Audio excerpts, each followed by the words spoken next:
Sudah sejak lama, Kabupaten Sidoarjo terkenal sebagai tanah agraris.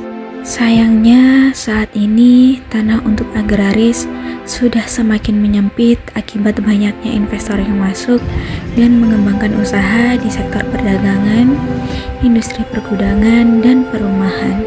Industrialisasi merupakan salah satu bentuk pendorong menuju modernisasi yang diharapkan dapat meningkatkan taraf hidup masyarakat. Namun, perubahan pembangunan yang pesat akibat industri selain akan meningkatkan kesejahteraan masyarakat, juga akan berdampak langsung pada kehidupan sosial budaya masyarakat setempat.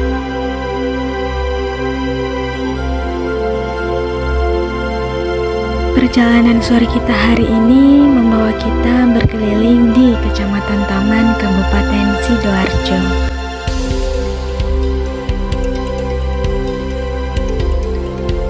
Di perjalanan pertama, kita melewati proyek pembangunan perumahan. Selanjutnya, perjalanan ini membawa kami ke area industri. Bangunan-bangunan tinggi yang dapat kita lihat dari atas jembatan layang ini merupakan beberapa contoh industri yang berdiri di Kecamatan Taman.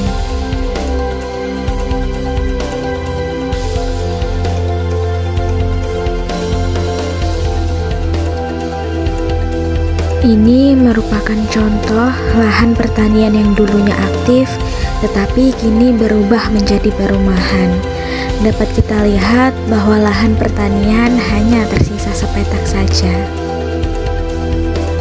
Kita ke informasi terkait dunia ekonomi dan bisnis, di mana jumlah pengangguran baru bertambah 2,67 juta orang akibat pandemi COVID-19. Total pengangguran di Indonesia mencapai atau menjadi 9,77 juta orang, diiringi naiknya angkatan kerja baru sebanyak 2,36 juta orang.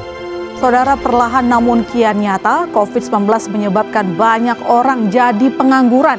Badan Pusat Statistik mencatat ada 29,12 juta orang terdampak COVID-19. Pertumbuhan industri yang sangat pesat membuat masyarakat menggantungkan hidupnya di bidang industri. Namun, perkembangan industri sangat memungkinkan untuk tidak memerlukan tenaga manusia dalam proses produksinya. Di Desa Sambimbulu ini, kebanyakan para orang tua selalu mengarahkan anaknya untuk bekerja di pabrik. Sehingga tidak ada inisiatif yang muncul dalam diri remaja untuk mengembangkan taraf hidupnya. Berdasarkan berita resmi Badan Pusat Statistika yang diterbitkan pada tanggal 16 November 2020, tentang keadaan ketenagakerjaan Sidoarjo menyebutkan bahwa terdapat 357,7 ribu orang penduduk yang terdampak COVID-19. Untuk itu, kami memiliki visi menciptakan angkatan kerja Desa Sambimbulu sebagai sosiopreneur berbasis potensi lokal. Di Desa Sambimbulu ini terdapat pekarangan yang menghasilkan biji kayam, namun kurang dimanfaatkan secara maksimal.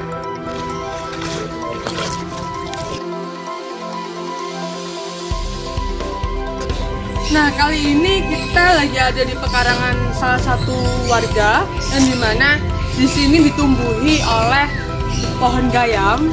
Nah, pohon gayam ini mungkin di beberapa daerah terkenal dengan salah satu hal yang bersifat mistis gitu ya.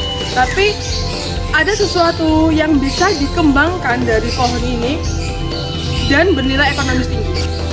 Siapa yang menyangka bahwasanya 1 kg biji gayam ini dihargai sebesar 125.000. Selanjutnya, misi kami adalah menciptakan jiwa kreatif dan inovatif pemuda dengan memperhatikan lingkungan sosialnya. Menciptakan kemandirian angkatan kerja dalam melihat peluang secara ekonomis. Kami mencoba berinovasi mengubah biji gayam menjadi keripik dengan berbagai macam varian rasa serta pengemasan yang menarik. Berikut merupakan proses pengolahan biji gayam menjadi keripik.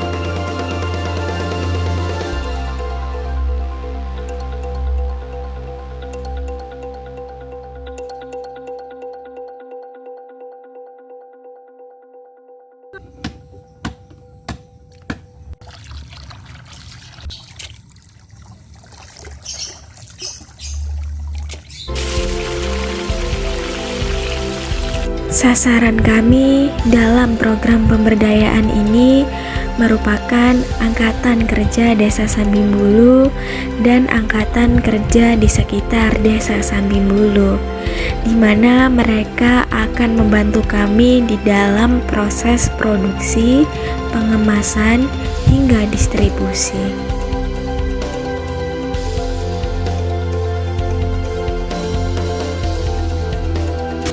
Oke, kali ini kita akan membahas tentang strategi dan prinsip bisnis sociopreneurship agar dapat mendukung keberlanjutan dan kemandirian pemberdayaan yang kita teruskan. Yang pertama, kita berusaha untuk memanfaatkan pangsa pasar digital melalui digital branding yang nantinya akan kita lakukan melalui media sosial, dan tidak hanya itu, kita juga akan merambah ke bisnis marketplace. Lalu yang selanjutnya, kita juga akan menjalin kerjasama kepada pihak desa terkait agar nantinya produksi dari program kita ini bisa menjadi salah satu produksi unggulan dari badan usaha milik desa. Lalu selanjutnya, yakni prinsip bisnis sociopreneurship yang kita tekankan di sini adalah yang pertama, pengembangan sosial secara berkelanjutan, di mana kita melihat potensi lokal ini memang sebagai aset kekayaan yang harus kita manfaatkan secara maksimal. Namun, meskipun begitu, kita tidak bisa melupakan dampak lingkungan yang akan ditimbulkan dari produksi kita ini. Lalu yang selanjutnya, yakni kita berusaha untuk merangkul generasi milenial yang ada di sekeliling kita dengan menanamkan keoptimisan kepada mereka bahwasanya kita bisa memberdayakan diri kita sendiri tanpa harus terus-terusan menggantungkan diri kita pada industri. Selanjutnya, upaya yang dapat kami lakukan agar program ini berjalan dan berkelanjutan, yang pertama adalah mengikuti perkembangan pasar. Tiap harinya perkembangan pasar pasti akan terus berubah. Untuk itu kita harus mengikuti perkembangan pasar agar produk kita bisa bertahan. Yang kedua adalah mengetahui keinginan konsumen. Jika ada pepatah berkata konsumen adalah raja, maka peran kita sebagai produsen adalah menerima aspirasi dari konsumen agar produk kita bisa tetap bertahan. Yang ketiga adalah inovasi produk. Dapat kita ketahui produk yang kita ciptakan merupakan produk camilan dan bukan merupakan makanan pokok. Jadi di mana ketika masyarakat mengkonsumsinya terus-menerus akan menyebabkan kebosanan. Untuk itu diperlukan inovasi produk agar produk kita tetap bertahan dan memiliki daya saing. Yang keempat adalah monitoring evaluasi produk, di mana proses ini bertujuan untuk memperbaiki dan menjaga kualitas produk yang kami ciptakan. Gayam tuh suka Hijau